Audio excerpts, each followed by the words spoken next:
This is Feeling Loudly, a podcast about the power of emotion, explored through the lens of astrology, divination, and music. I'm Jana Barrett, an astrologer, diviner, poet, and witch, and I'm here to help you feel your feels and discover your depths.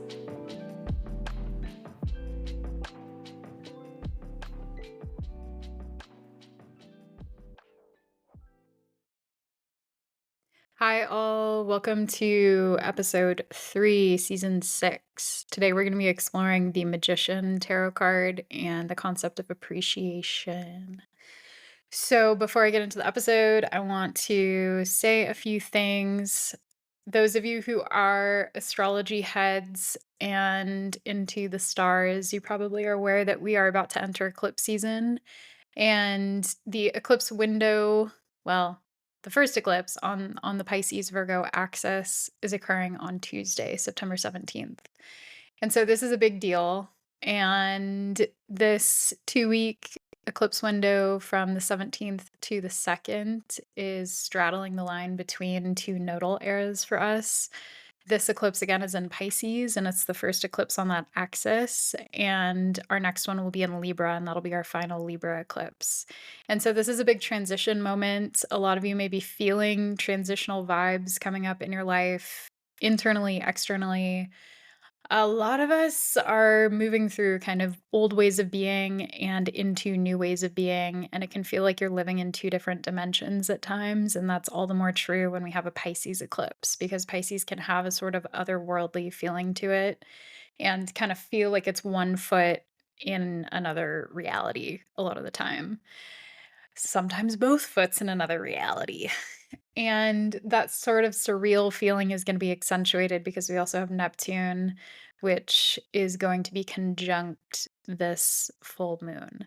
So if you're feeling wonky and tired and strange, those bits and pieces are important context paired with a lot of other stuff going on. I haven't mentioned it for a while, but I do a special reading for my patrons for every new moon and full moon. It's like a 30 to 45-minute-ish audio reading where I talk about the chart of the full or new moon, and I break down the various aspects and energies that I'm seeing in the chart. And then I also do a 3-card tarot reading for them, focusing on the overall energy, gifts, and challenges of this particular lunation. So if you're interested in going deeper and want to hear more about this eclipse window and this full moon, you can join me over on Patreon for as little as $4 a month. And that gets you access to that and other stuff. And it's a cool perk. So the link is below if you want to sign up.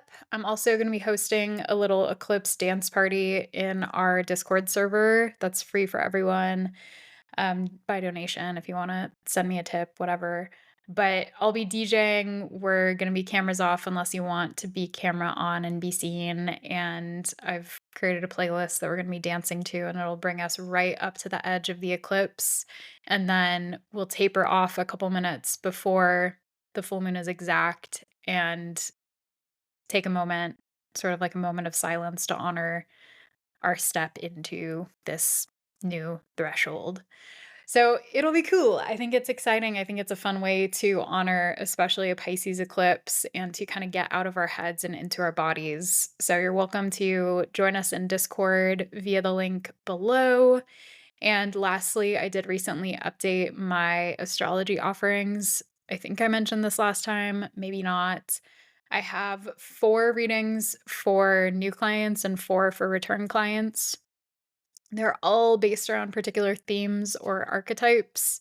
So you can check them out on feelingloudly.com/astrology if you're interested in booking a reading.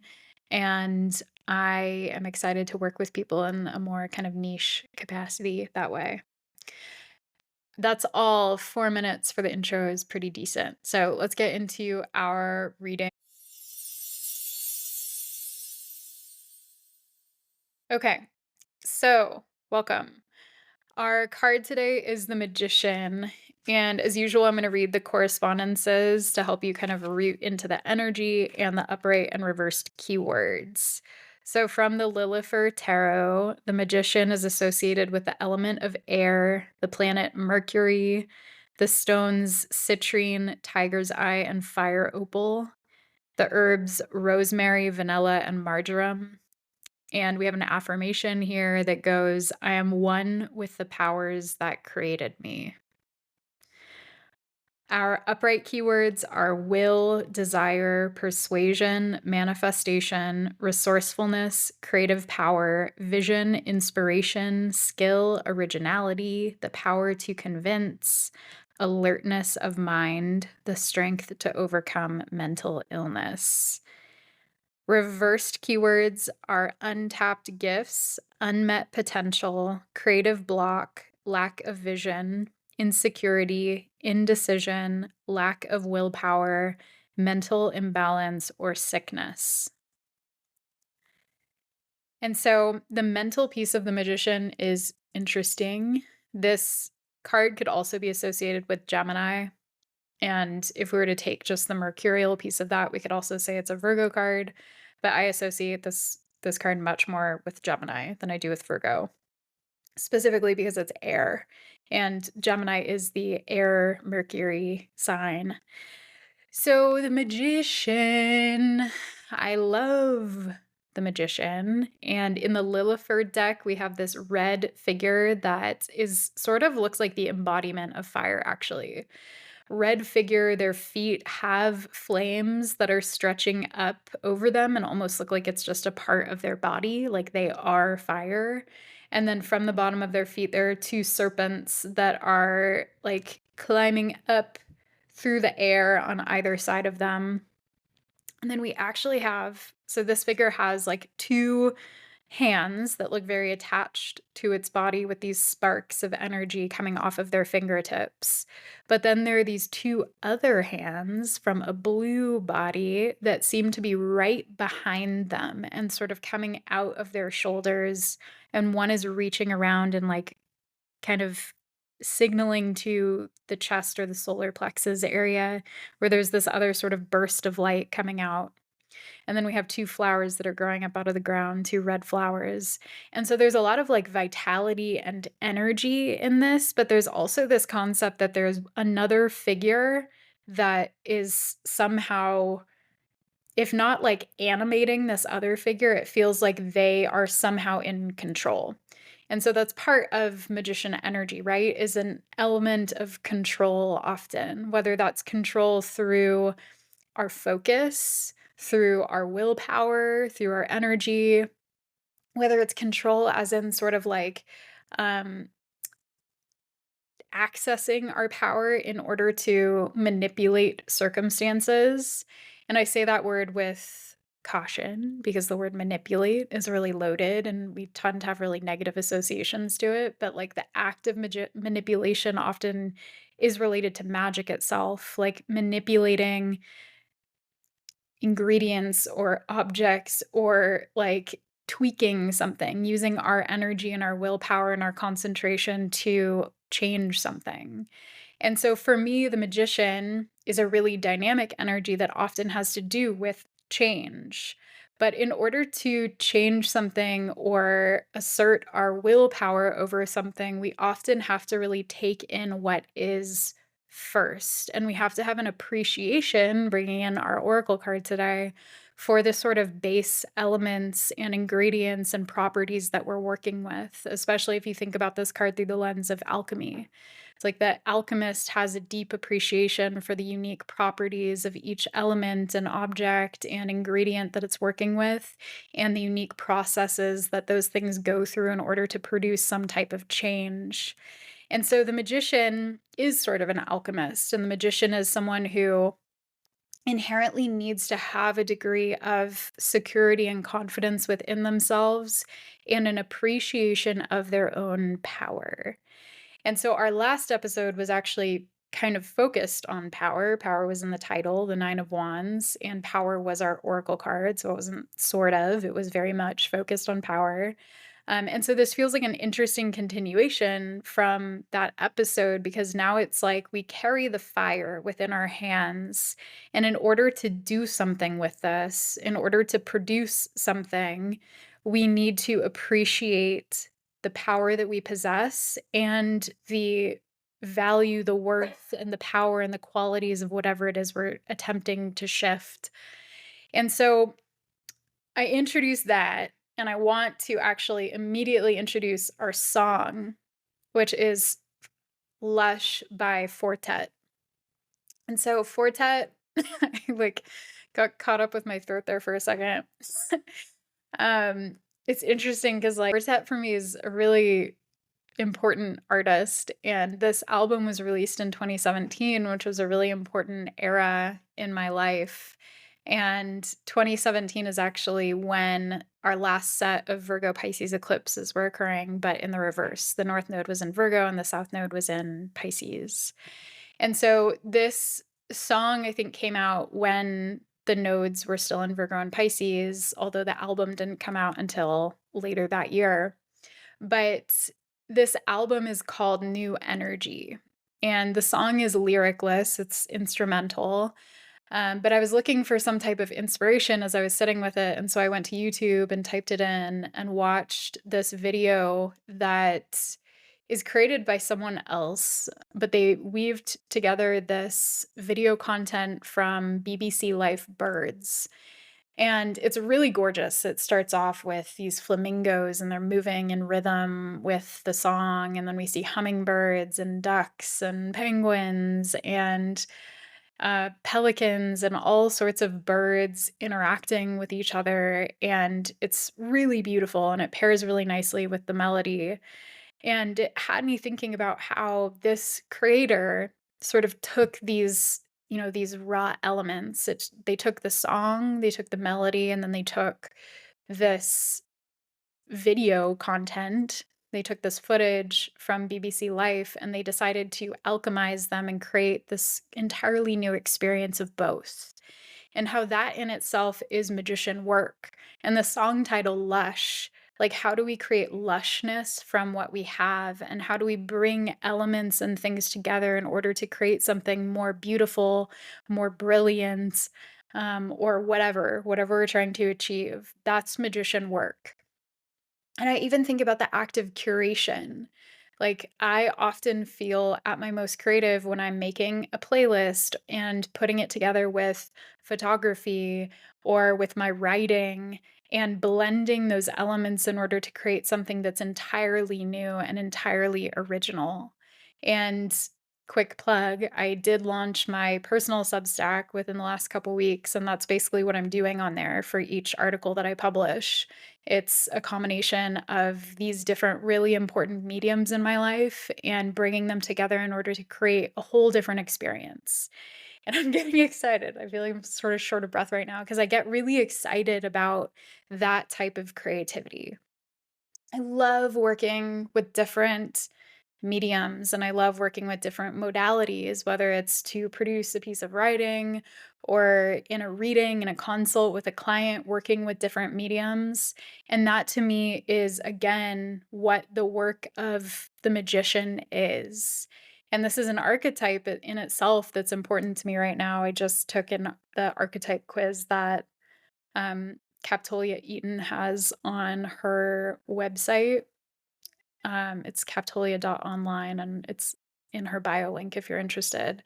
And there's this sort of like brand quiz that she offers where you can root into your personal archetypes to help you sort of find different ingredients that can help you produce your own unique brand or like lean into your brand identity. And so my main archetype after I retook it was magician. And I don't think I'd had that one before, but it made so much sense because that's very much the energy that I'm currently in is magician work. And for me, I access my power and I feel most alive when I'm doing that type of creation. I have this tattoo on my arm that I think I've mentioned before that says create, create, create. because during this era of my life when I was feeling very like energetically dead and depleted and coming back from a really difficult period, I revisited San Francisco where I used to live, and I went to a tattoo shop and I was like, I need to remind myself that this is life for me. Like, this is my life. This act of creation and this process of creation is what my life is all about. And when I forget that is when I dip into periods of true despair, is when I'm not creating and when I'm not seeing the beauty and the potency and the lushness to bring in our song of life. And so recently, I was coming out of a pretty deep and heavy period and beginning to create again, beginning to write again, and to podcast again, and to not even just like produce, but to just see life as this grand act of creation and as this grand creative process. That is what turned my light on again. That is what helped me feel alive again and to feel like myself again. And sort of like pulling that energy up through myself and then out in order to create something is again magician work. And I keep repeating it for whatever reason, but I guess I'm just trying to emphasize kind of the very practical ways that you can embody the magician, because it feels like embodiment of this archetype is really what's in focus for us for these next 2 weeks throughout this eclipse window. And Pisces can be a gorgeously creative energy. It's no accident that there are so many artists and creators and visionaries and people who are doing magician work who are also Piscean.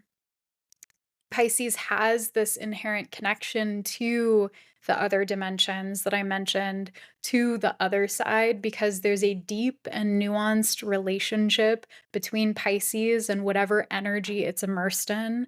And that sort of continual coordination and dance that Pisces does with energy and with the divine and with whatever creative well it's tapping from or like accessing.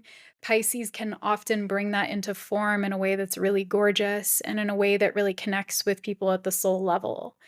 And so, thinking about that, taking that into this eclipse window, and thinking about how, for so many of us who consider ourselves artists or creators of any kind, or even if you don't, and even if that's something that you're uncomfortable with identifying as, this is a time to see how you are constantly creating and how when you do that consciously, you end up creating a much more beautiful life for yourself. Because creation is not just something that happens like in the studio.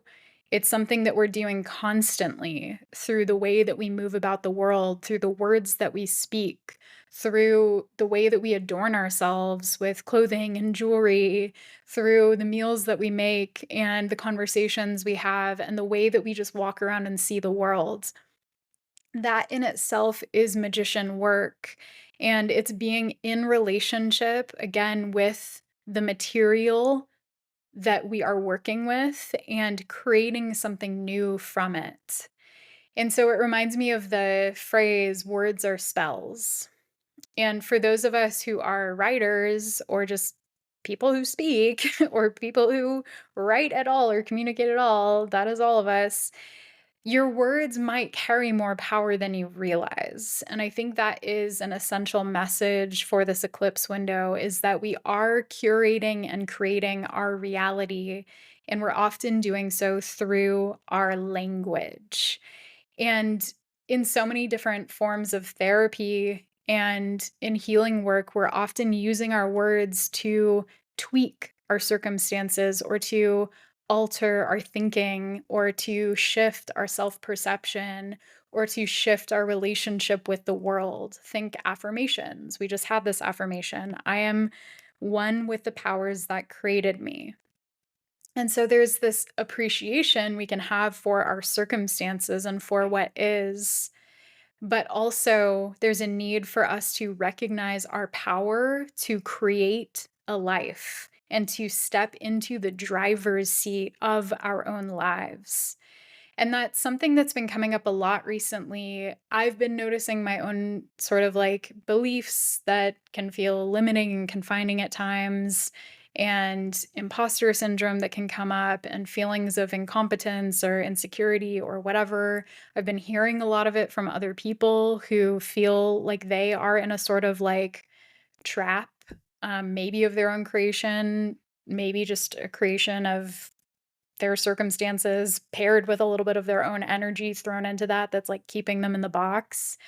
But it feels like in this moment, the invitation is for us to get really curious about the tools that are at our disposal and the way that we're using those tools. Are we using those tools to their maximum capacity? Are we using them well? Our words are a tool, our language is a tool. And so, are we using our voices in a way that serves us or in a way that hinders us? And that could mean reflecting on the way that we speak about ourselves. It might mean beginning to speak differently about ourselves, or to speak about ourselves in the way that we actually want to feel.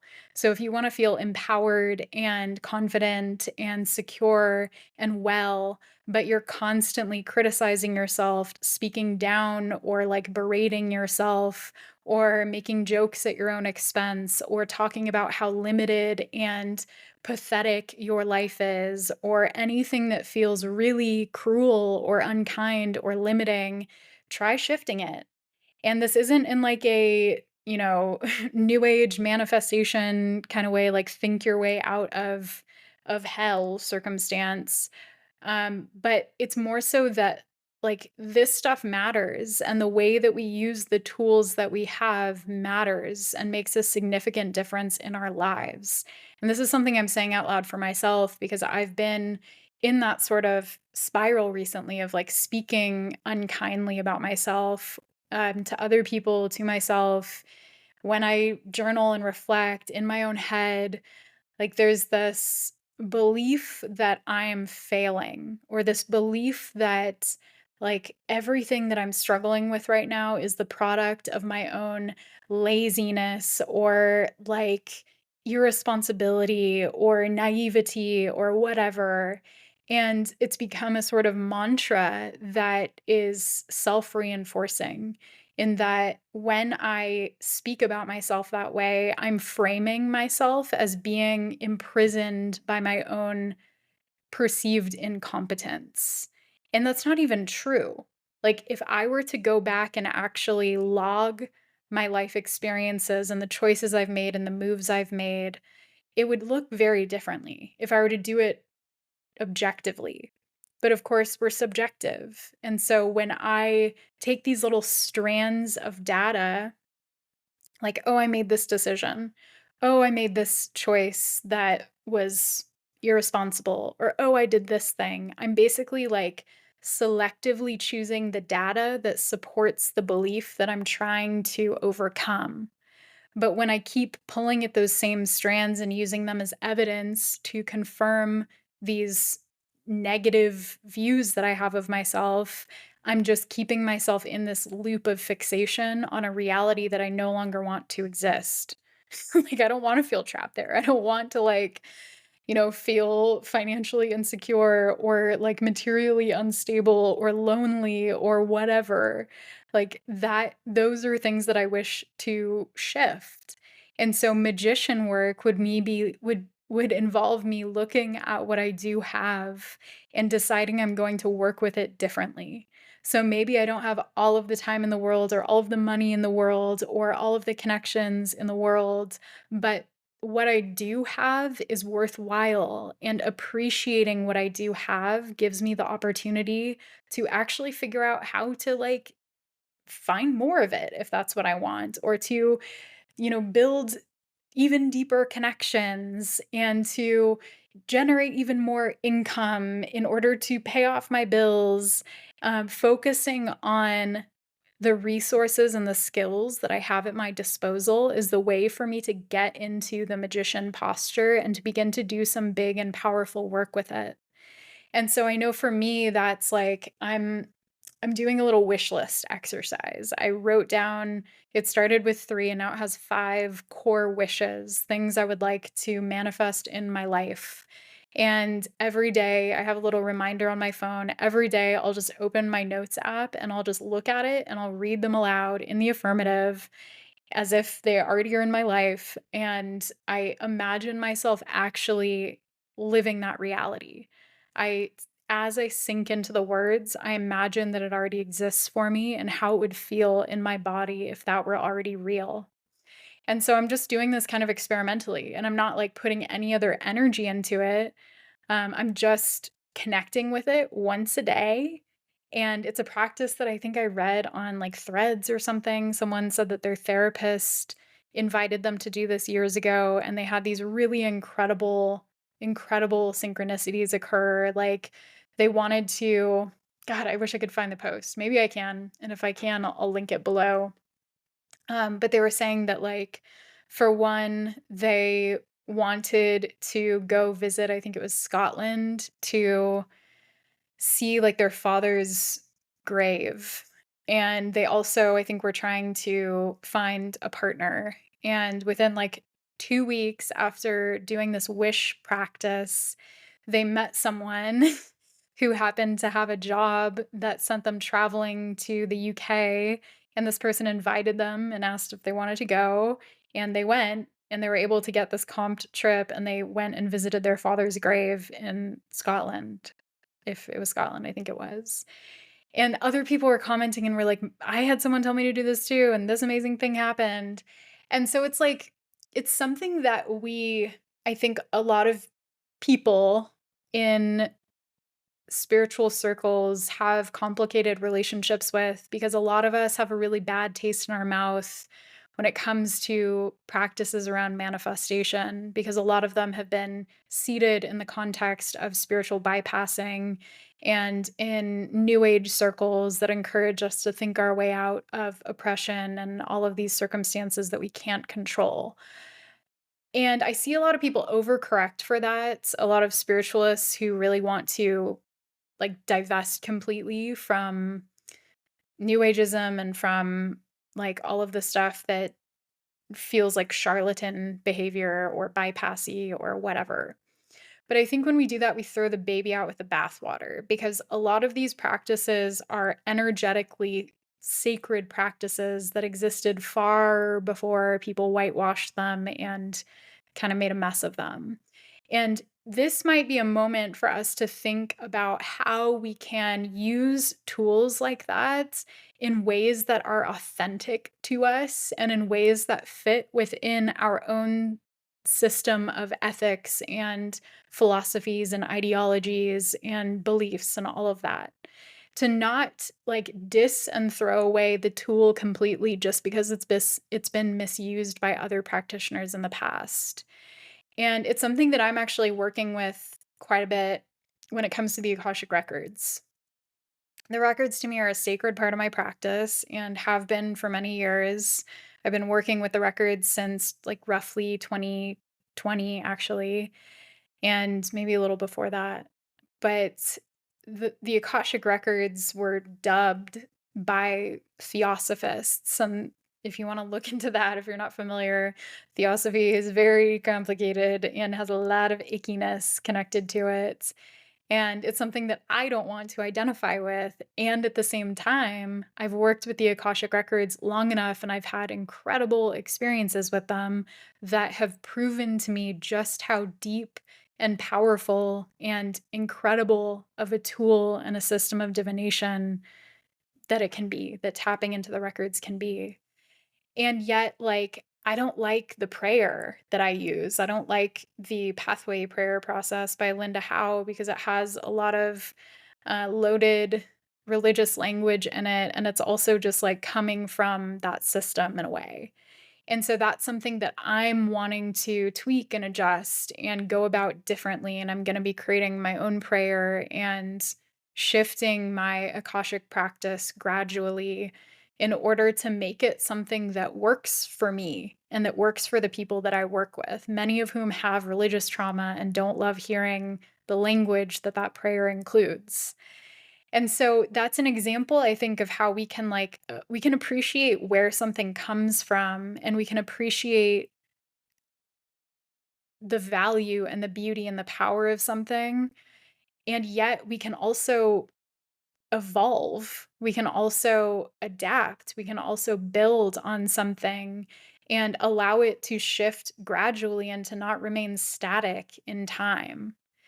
And that feels like a theme that's really coming up here throughout this eclipse window, is how we use the tools at our disposal and allow them to work for us and allow ourselves to be in relationship with them and recognize that when we bring the best out of a tool or an ingredient or whatever, we're also honoring that tool and that ingredient. Like, that's a practice that is honoring the life and the soul of that being or that object or whatever, however you see it.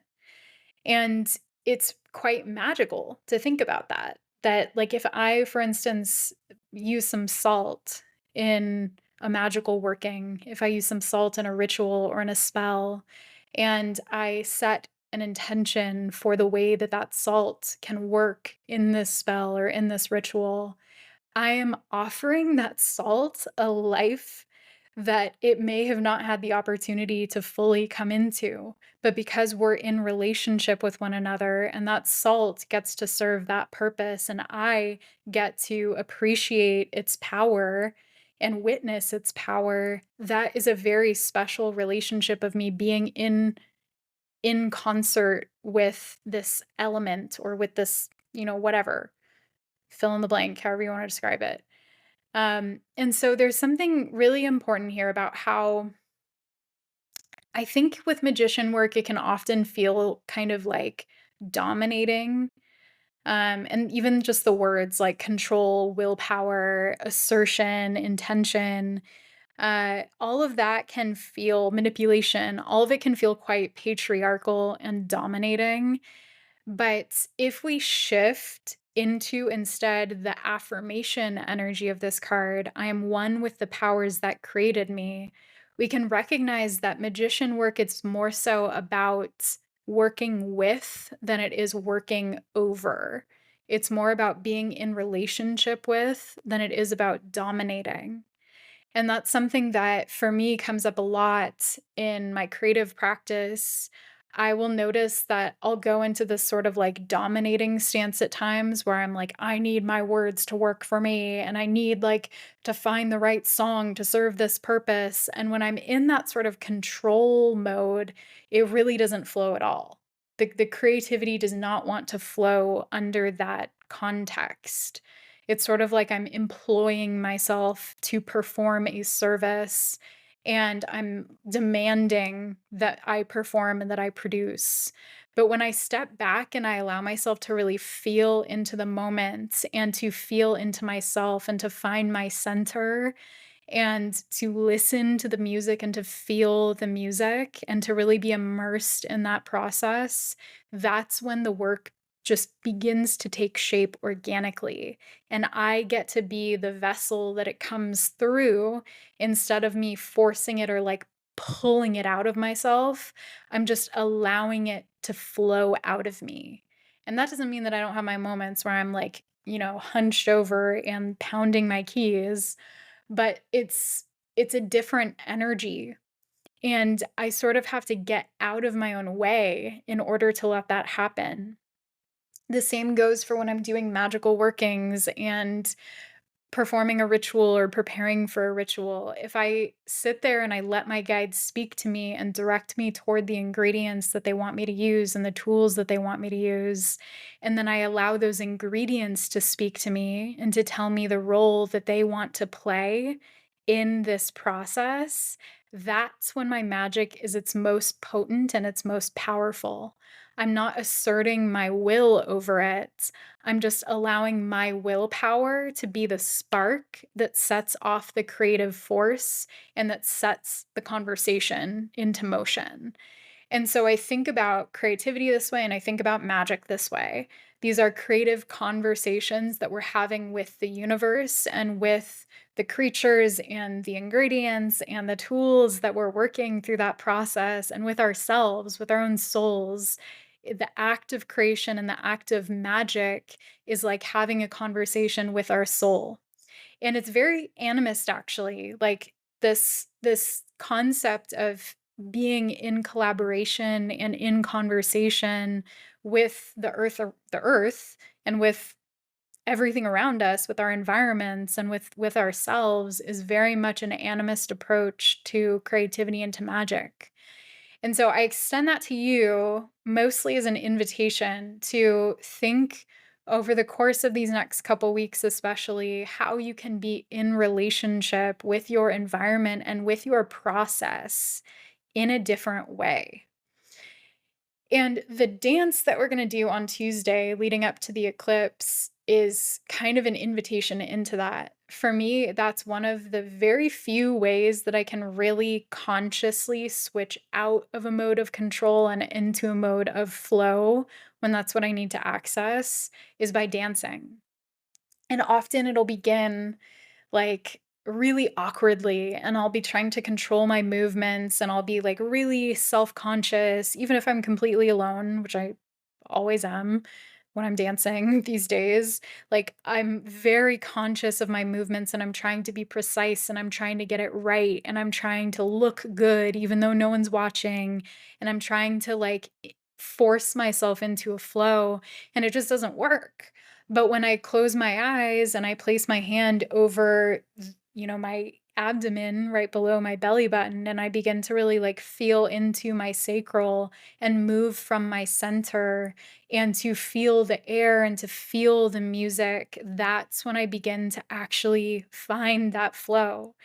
And when I get into that space, whether it's through dance and movement or through meditation or breathing or whatever, I'm also able to then create from that place of authentic, moving energy instead of force, instead of intellectualizing the process and trying to make it perfect. Because perfect has no place in creativity. And honestly, in my mind, it has no place in magic either.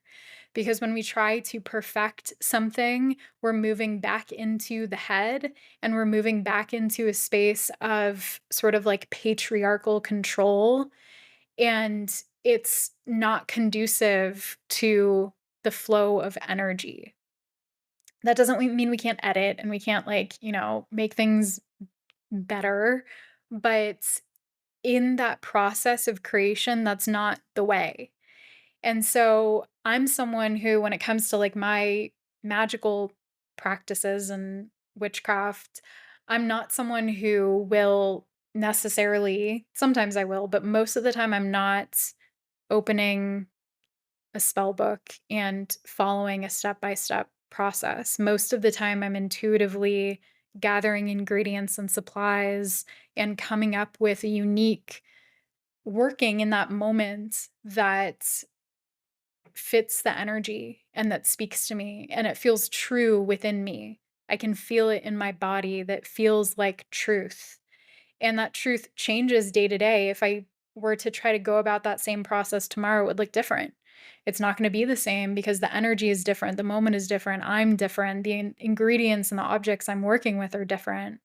And the skies, the astrology is different. And so everything shifts and we work with the moment and we find the energy and we tune into it and we allow it to work on us and we allow ourselves to be in relationship with it. That is Pisces work. That is big Pisces work is the conversation and the movement and the flow of the process and finding the way that works for us and that works for our environment in that moment. It's not prescriptive and it's not perfect. It's at times messy. So I think I'm going to keep it a little bit short today. I kind of just want to leave it there. And I'm feeling a little tired, and I'm going to let my body be honest with myself and go put myself to bed early tonight. But Thank you for listening. And if you have feedback or thoughts, you're welcome to send me an email. The link is below if you want to do that. You can also DM me on Instagram or join my Discord server and send me a message over there. And again, if you're interested in working with me or in hearing our full moon reading when it comes out, which it will in the next couple days, you can become a patron for access to that. You can also find the link to book with me down below. And there are many other ways to get in contact, but I will let you do that. Thank you for listening. Happy eclipse, and I'm wishing you all well.